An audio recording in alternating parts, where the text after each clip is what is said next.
हमारे पास एसक्यूएल में तीन तरह के ऑपरेटर होते हैं। अर्थमेटिक ऑपरेटर जिनको हम परफॉर्म करते हैं, लॉजिकल ऑपरेटर, और इसके साथ हमारे पास होते हैं कंपैरिजन ऑपरेटर। ठीक है, तो सबसे पहले बात करेंगे हम अर्थमेटिक ऑपरेटर्स में। अर्थमेटिक ऑपरेटर्स में आ जाते हैं जैसे plus, minus, multiply, division, mode operator. ठीक है, तो मैं एक ऑपरेटर को यूज़ करके बता देता हूँ। ठीक है, उसमें आप एक हमारा स्क्रिप्ट है, क्यूरी है, एक ही इनका सिंटैक्स है तमाम ऑपरेटर्स के लिए। मैं आपको कुछ यहाँ पे मेरे पास दो टेबल हैं, प्रोडक्ट का और स्टूडेंट का, उसका रिकॉर्ड दिखाता हूँ। उस पर हम अर्थमेटिक ऑपरेटर अप्लाई करेंगे। ठीक है, जैसे कि मैंने लिखा यहाँ पे select static from TBL student, select static from TBL product. इसको मैं एक्सिक्यूट करता हूँ, मेरे पास दो टेबल्स आ गए हैं, स्टूडेंट्स के और प्रोडक्ट के। चलें मैं पहले इसकी प्रोडक्ट वाले टेबल की बात कर लेता हूँ। ठीक है, यहाँ पे प्रोडक्ट्स के नेम्स आ रहे हैं, प्राइसेस आ रही हैं, क्वांटिटीज़ आ रही हैं। ठीक है, तो यहाँ पे मैं चाह रहा हूँ प्राइस और क्वांटिटी को मल्टीप्लाई करके टोटल अमाउंट दिखाना चाह रहा हूँ कि टीवी का स्टॉक हमारे पास टोटल कितनी अमाउंट में पड़ा है। ठीक है, फ़ैन का स्टॉक टोटल कितनी अमाउंट में पड़ा है, तो जितनी प्रोडक्ट्स हैं उनका स्टॉक टोटल कितनी अमाउंट में पड़ा है। जैसा कि आप जानते हैं कि अगर फ़ैन हमारे पास एक फ़ैन 3000 का है, तो 5 मल्टीप्लाई बाय 3000, तो 15,000 के हमारे पास फ़ैन का स्टॉक पड़ा है। ठीक है, तो इसी चीज़ को अगर हमारे पास ये लंबी लिस्ट हो, कोई 1000 में, 2000 में, तो एक अर्थमेटिक ऑपरेटर अप्लाई करके हम अपनी क्यूरी में ये टोटल अमाउंट देख सकते हैं। ठीक है, जैसे कि आप यहाँ पे लिखेंगे सेलेक्ट स्टैटिक फ्रॉम, ठीक है, टीबीएल प्रोडक्ट। ये तो सिंपल हम यूज़ करते हैं। यहाँ पे हम ये जो काम अर्थमेटिक ऑपरेटर का है वो हम प्रोजेक्शन में करेंगे। ठीक है, प्रोजेक्शन में करेंगे कुछ इस तरह से कि आप पहले प्रोजेक्शन में क्या क्या दिखाना चाह रहे हैं। जैसे मैं दिखाना चाह रहा हूँ प्रोडक्ट आईडी भी दिखाना चाह रहा हूँ, उसके अलावा मैं दिखाना चाह रहा हूँ प्रोडक्ट नेम। ठीक है, उसके बाद मैं दिखाना चाह रहा हूँ प्राइस दिखाना चाह रहा हूँ। ठीक है, उसके बाद मैं क्वांटिटी दिखाना चाह रहा हूँ। ठीक है, और उसके बाद मैं आपको प्राइस और क्वांटिटी को QTY मल्टीप्लाई करके दिखाना चाह रहा हूँ एज। आगे मैं इसको रीनेम, चले मैं बाद में करता हूँ रीनेम। अभी इस क्यूरी को अगर मैं एक्सिक्यूट करता हूँ तो देखें हमारे पास ये टेबल पहले भी था जिसमें प्रोडक्ट नेम, प्राइस, क्वांटिटी आ रही थी। ये जो हमने वैल्यूज़ निकाली है ना, ये हमने निकाली हैं किसके थ्रू, इस चीज़ के थ्रू। इसमें हमने क्या अप्लाई किया, अर्थमेटिक ऑपरेटर। प्लस मल्टीप्लाई हमारा अर्थमेटिक ऑपरेटर है, प्लस माइनस डिवाइड मोड ये हमारे अर्थमेटिक ऑपरेटर्स हैं। ठीक है, तो आपने यहाँ पे देखा कि अर्थमेटिक ऑपरेटर को हम कैसे यूज़ करते हैं। अब ये बता रहा है कि अगर 10,000 एक टीवी की प्राइस है तो 3 मल्टीप्लाई बाय 10,000 इक्वल 30,000 कि हमारे पास टीवी का 30,000 का स्टॉक पड़ा हुआ है।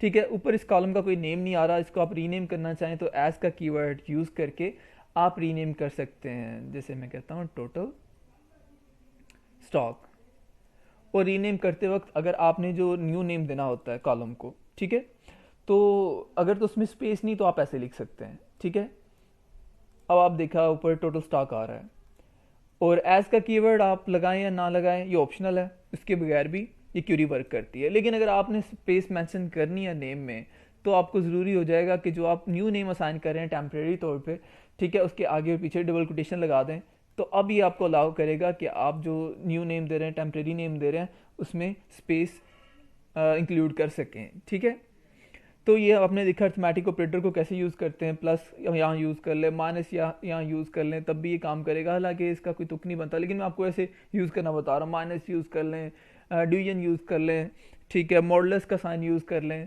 ठीक है, ये रिमाइंडर के लिए हम यूज़ करते हैं। ये it's depend on your requirement, उस वक्त आपकी रिक्वायरमेंट क्या है, ठीक है, उसके मुताबिक आप यूज़ करेंगे। लेकिन इसका सिंटैक्स आप समझ चुके हैं, किसका बेसिक सिंटैक्स क्या है, किसका अर्थमेटिक ऑपरेटर का। क्यूरीज आप पहले भी यूज़ करते हैं। अच्छा, इस काम को हम बोलते हैं प्रोजेक्शन। ठीक है, अगर मैं ये नहीं लिखता और सिंपल लिखता हूँ स्टैटिक, तो इस चीज़ को बोलते हैं हम सिलेक्शन।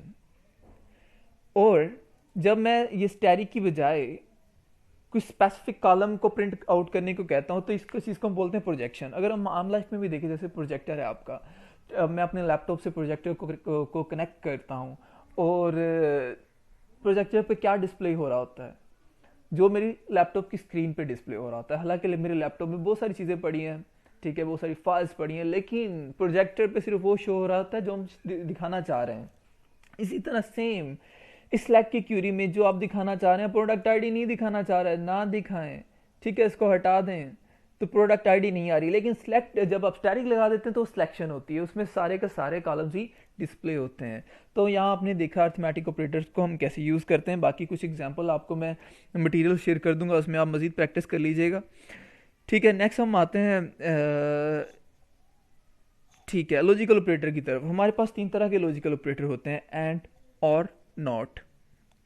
एंड और नॉट हमारे पास ये है, okay okay okay okay okay, ये हमारे पास है लॉजिकल ऑपरेटर। लॉजिकल ऑपरेटर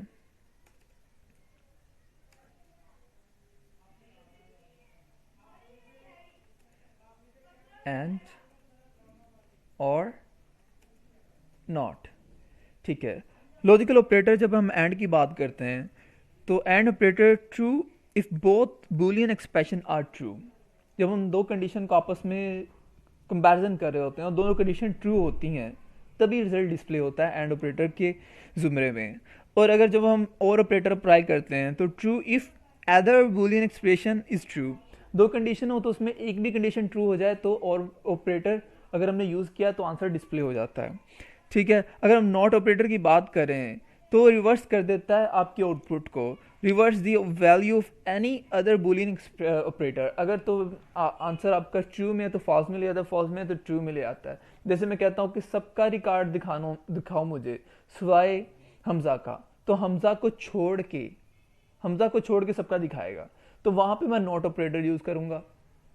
ठीक है, अगर मैं चाह रहा हूं कि ऐसे स्टूडेंट्स का नाम दिखाओ जिनका नेम ए से स्टार्ट हो रहा है और जिनके मार्क्स जो हैं वो 50+ हैं, ठीक है, इसमें दोनों कंडीशन ट्रू होंगी तो आंसर डिस्प्ले होगा। यहाँ पे मैं एंड ऑपरेटर यूज करूंगा अगर मैं दोनों कंडीशन को यहाँ पे ट्रू करवाना चाह रहा हूँ। अगर मैं चाह रहा हूँ कि अगर मैं कंडीशन अप्लाई करता हूँ जिनका नाम ए से स्टार्ट होता है और यहाँ पे और ऑपरेटर यूज कर रहा हूँ और जिनके मार्क्स 50 से प्लस हैं, तो यहाँ पे दोनों कंडीशन में से एक भी कंडीशन ट्रू होगी तो हम आंसर उसका देख पाएंगे, उसका रिजल्ट देख पाएंगे, उसका व्यू देख पाएंगे। ठीक है, लेकिन मैं यहाँ पे आपको इसकी कोई ना कोई एग्जांपल लाजमी प्रैक्टिस करवाऊंगा। ठीक है, जैसे कि मेरे पास यहाँ पे स्टूडेंट टेबल से कुछ रिकॉर्ड में आपको पहले शो करवा देता हूँ, फिर उसी के ऊपर हम एक चीज़ सोचेंगे कि हम देखते हैं कि ऐसे स्टूडेंट्स जो कि पाकिस्तान से बिलोंग करते हैं और लाहौर से बिलोंग करते हैं, ठीक है, उनका रिकॉर्ड मुझे दिखाओ। तो मैं क्या कहूँगा यहाँ पे, select static from TBL students where country is equal to Pakistan and, ये देखिए मैंने एंड ऑपरेटर यहाँ पे यूज़ कर दिया है, ठीक है, and city is equal to Lahore. ठीक है, इस क्यूरी को मैं एक्सिक्यूट करता हूँ, देखें तो हमारे पास एक रिकॉर्ड आ गया इमरान का। ठीक है, वैसे क्या था, वैसे रिजल्ट क्या था। अब मैं थोड़ा कंपैरिजन भी करवा देता हूँ ताकि आपको थोड़ा अंडरस्टैंड करना ज़्यादा इजी हो जाए। मैं दोनों क्यूरीज को एट ए टाइम रन कर देता हूँ।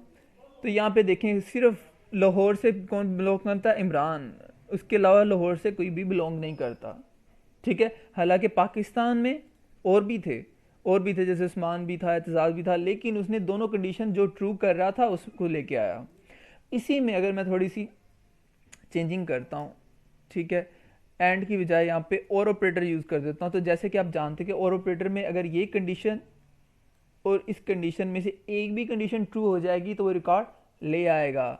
जैसे कि अगर इसके क्यूरी को मैं एक्सिक्यूट करता हूँ, ठीक है, मैंने एक्सिक्यूट किया यहाँ पे तो उसने दिखाया कि पाकिस्तान से इमरान, उस्मान और, ठीक है, तो 2 बंदे पाकिस्तान से हैं। अब मैं कंपैरिजन के लिए आपको ये सिलेक्ट की क्यूरी भी रन कर देता हूँ ताकि आपको, ठीक है, वेरीफाई करना इजी हो जाए कि पाकिस्तान से कितने बंदे। एक, अच्छा, ये स्पेलिंग मिस्टेक है, इस वजह से उसको नहीं लेके आया, हालांकि इसको एतजाज को लेके आना चाहिए था, तो यहाँ पे स्पेलिंग मिस्टेक है, TAN आना था, TN लिखा हुआ।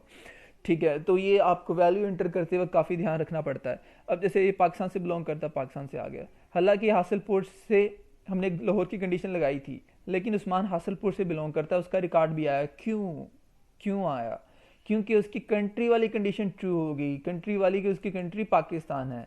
ठीक है, ये कंडीशन जब चलाते हैं, जब एंड ऑपरेटर आता है तो दोनों कंडीशंस का जब एंड ऑपरेटर हम अप्लाई करते हैं जब एंड ऑपरेटर हम अप्लाई करते हैं तो दोनों कंडीशन का ट्रू होना ज़रूरी होता है। जब और कंडीशन अप्लाई करते हैं तो दोनों में से एक ट्रू हो जाए, एक भी ट्रू हो जाए, एक फॉल हो जाए, तब भी वो आंसर डिस्प्ले करता है। एक फॉल्स हो जाए, दूसरा ट्रू हो जाए, तब भी आंसर डिस्प्ले करता है। यहाँ पे एक एक अगर रॉन्ग होता है, दूसरा ट्रू होता है, तो आंसर क्या आता है? False.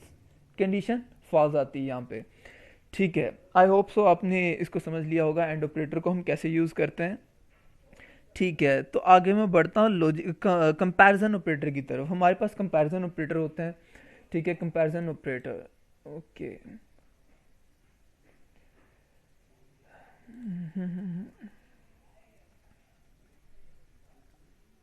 Comparison operator. Comparison operator होते हैं जैसे कि हमारे पास equal, greater than, less than, greater than और इक्वल टू, लेस देन और equal to, not equal to, ये सारे कंपैरिजन ऑपरेटर हैं। चलो मैं यहाँ पे मेंशन भी कर देता हूँ, वैसे मैं साथ में आपको मटेरियल भी प्रोवाइड कर दूंगा। ठीक है, ये हमारे पास ग्रेटर देन, ठीक है, ये लेस देन, इसके अलावा less than is equal to, greater than is equal to, comma, not का ये भी साइन है और ये भी साइन है। ठीक है, लेकिन आप ये यूज़ करेंगे। ठीक हो गया। नॉट इक्वल टू, इसको कैसे यूज़ करना है? सेम वही वे है। जैसे मैं आपको एग्जांपल के तौर पे एक एग्जांपल इस पर करवा देता हूँ ताकि आपको प्रैक्टिस करना आ जाए कि कैसे इसकी प्रैक्टिस करनी है। ठीक हो गया। जैसे कि हम चाह रहे हैं कि प्रोडक्ट के टेबल में से ऐसी प्रोडक्ट जिसकी प्राइस 5000 से ग्रेटर है और जिसकी प्राइस हाँ ठीक है ग्रेटर है, वो दिखा दे। कहते हैं select static from TBL product where price is less greater than is equal to 5000। ठीक है, ओके, बल्कि मैं यहाँ पे कर लेता हूँ 7000 कर लेते हैं जी। Greater than is equal to 7000।